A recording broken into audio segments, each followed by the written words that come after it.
Good day everyone, this is Charmark TV for another video. At ang pag-uusapan naman natin ay midpoint formula. So, simulan na natin.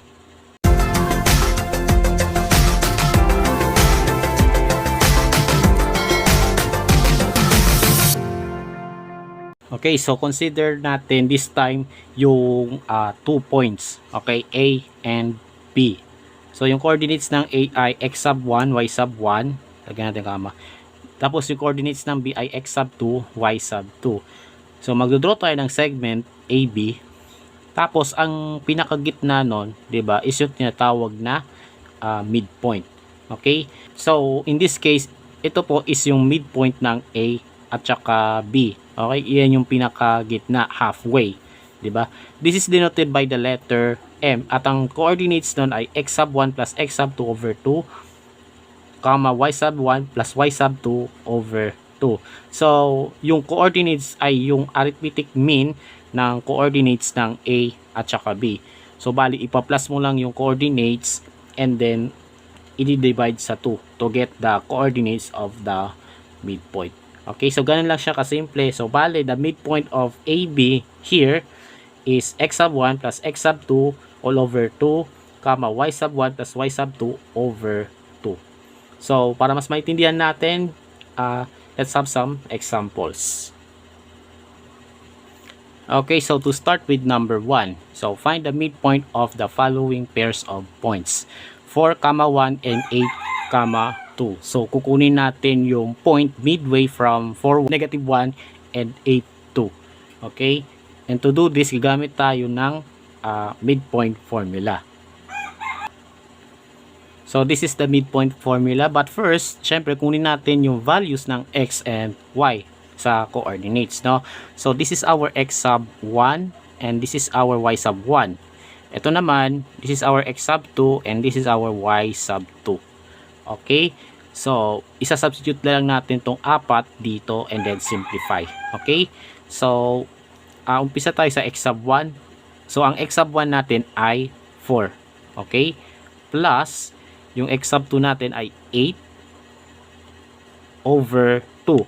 Ayan. Comma, y sub 1. So, si y sub 1 ay negative 1. Tapos, plus y sub 2. Ito po, 2. Okay? Ayan. Over 2. Ayan. And then, i-add natin itong dalawa, no? So, 4 plus 8 equals 12 over 2. And then, negative 1 plus 2. That is equal to 1/2. Okay? Ayan po.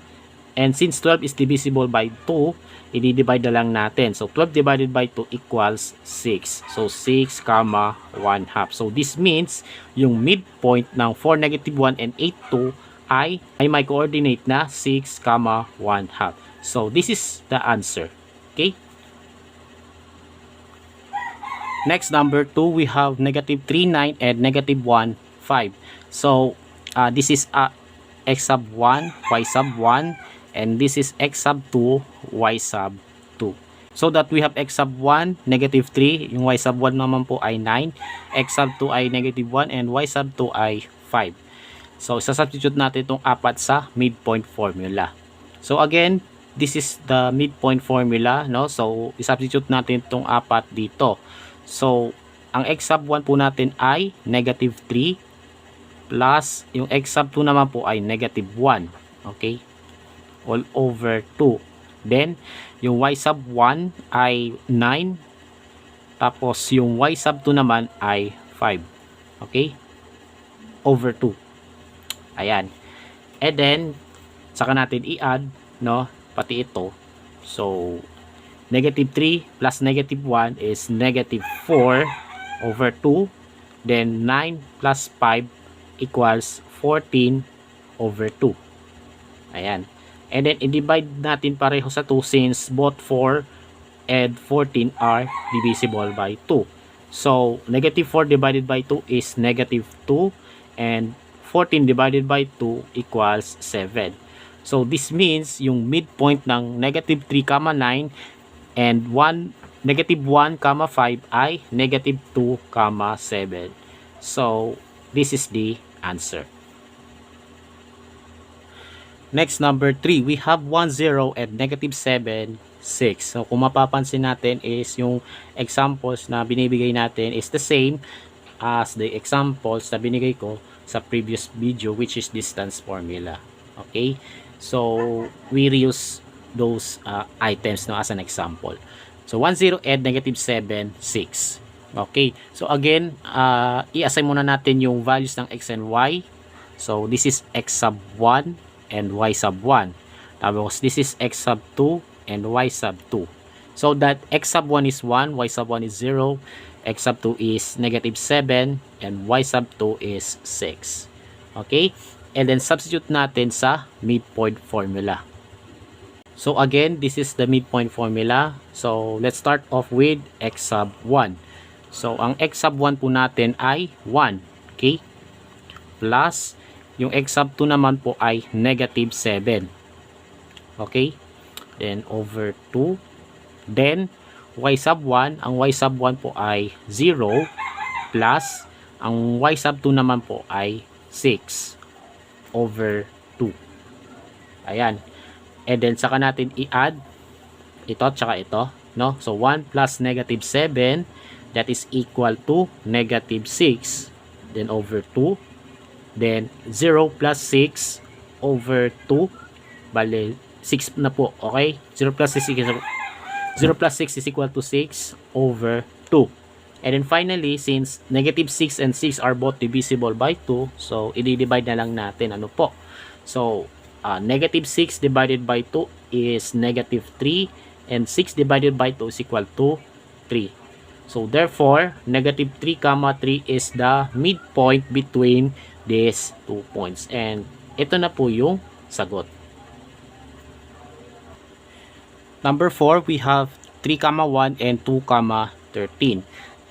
I-assign muna natin ano po. So, this is our x sub 1, y sub 1, x sub 2, and y sub 2. Okay, so that x sub 1 is 3, y sub 1 is 1, x sub 2 is 2, and y sub 2 is 13. And then, saka natin i-plug it sa midpoint formula. Okay, so ito na po yung midpoint formula. So, substitute na natin to no, dito. So, starting from x sub 1, this is 3. Tapos, yung x sub 2 naman ay 2 over 2. Tapos, y sub 1 ay 1. And then, yung y sub 2 naman ay 13 over 2. Okay? Next, i-add natin to. So, 3 plus 2 equals 5. 5 over 2. Tapos, 1 plus 13, that is 14 over 2. Okay? And then, since 5 is not divisible by 2, so isulat na lang natin as is. So, 5 over 2. Tapos, yung 14, divisible siya sa 2. So, 14 divided by 2 equals 7. So, therefore, the midpoint is 5 over 2, 7. So, ito po yung sagot. Okay, so before we proceed to this part, do not forget to subscribe to my channel kung may kayo natutunan sa video na ito so far. Alright, so find the midpoint of the following segments given these endpoints. So, point A, 8, 1. Point B, negative 1, negative 11. And point C, 15, 7. So, ang unahin natin is segment AB.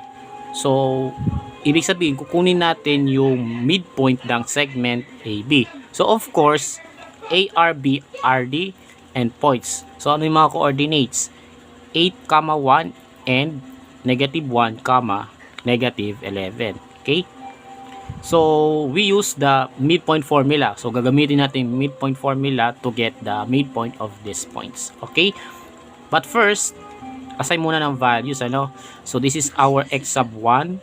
This is our y sub 1. This is our x sub 2. And this is our y sub 2. Okay? So, that x sub 1 is 8. Y sub 1 is 1. X sub 2, negative 1. And y sub 2, negative 11. So, this is the midpoint formula. Isa-substitute natin ito dito. Okay? So, to start with x sub 1, ang x sub 1 ay 8. Yan. Plus, x sub 2 ay negative 1. Okay?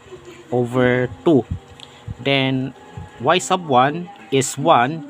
And then y sub 2 is negative 11 over 2. Okay? And then simplify natin. So i-add natin sa taas, no? So 8 plus negative 1, remember magkaiba yung sign, so you have to subtract. So that's positive 7 over 2. Then 1 plus negative 11, so mas malaki naman ngayon negative. So that is negative 10 over 2. Okay? And then, saka natin i-divide. So, 7 ay hindi siya divisible by 2. Pero yung 10, divisible siya. Okay? So, ito na lang ang i-divide natin. Okay? So, we have 7 over 2 as is, walang nagbago, comma, negative 10 divided by 2, that is negative 5. So, the midpoint of segment AB is 7 over 2, comma, negative 5. So, this is the answer. Next is segment AC. So, ano yung coordinates ng kanyang endpoints? 8, 1 for point A, tapos 15, 7 naman for point C. Ayan. So, these are the endpoints of segment AC. Okay? So, i-assign muna natin yung values ng X and Y. So, this is X sub 1, Y sub 1, and this is X sub 2, Y sub 2. So, ayan po yung yung values, no? So x sub 1 is 8, y sub 1 is 1, x sub 2 is 15, y sub 2 is 7. Again, this is the midpoint formula, so ipa-plug in natin to dito. Okay? So to start with, x sub 1, which is 8, di ba? Plus x sub 2, 15 over 2. And then y sub 1, ang y sub 1 ay 1. Tapos, ang y sub 2 naman ay 7. Ayan. And then, saka natin i-add sa taas. So, 8 plus 15 equals 23 over 2. Tapos, dito naman, 1 plus 7 equals 8 over 2. Okay? So, alam mo na kung alin ang madidivide. Kasi, 23, hindi siya madidivide sa 2. No? Dahil hindi siya divisible. Tapos, yung 8 naman, divisible siya sa 2, so i-divide na lang natin to. Okay, so we have 23 over 2 comma 4, because 8 divided by 2 is 4. Therefore, the midpoint of segment AC is 23 halves comma 4. So this is the answer.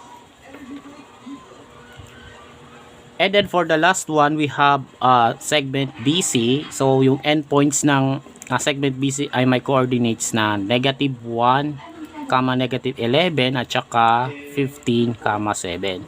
So ito po yung coordinates ng point B and point C respectively. Okay? So this is our x sub 1, y sub 1, and then x sub 2, y sub 2. So x sub 1 is negative 1, y sub 1 is negative 11, x sub 2 is 15, and y sub 2 is 7. And then for the last time, gagamitin natin yung midpoint formula. So this is the midpoint formula. I-plug in natin yung values dito.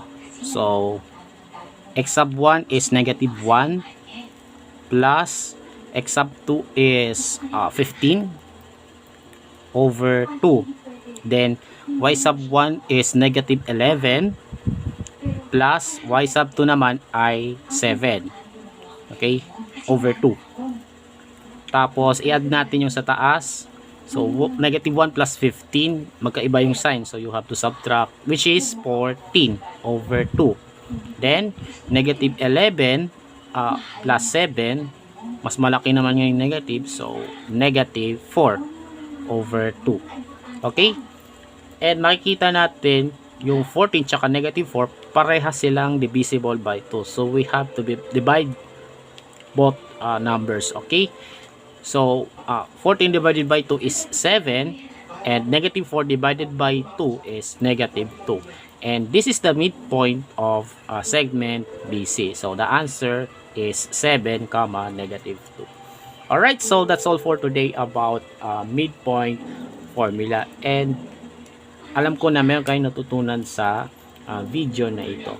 Alright, so do not forget to subscribe to my YouTube channel and follow me also on my TikTok account. Stay safe, God bless, and as always, have a great day to all.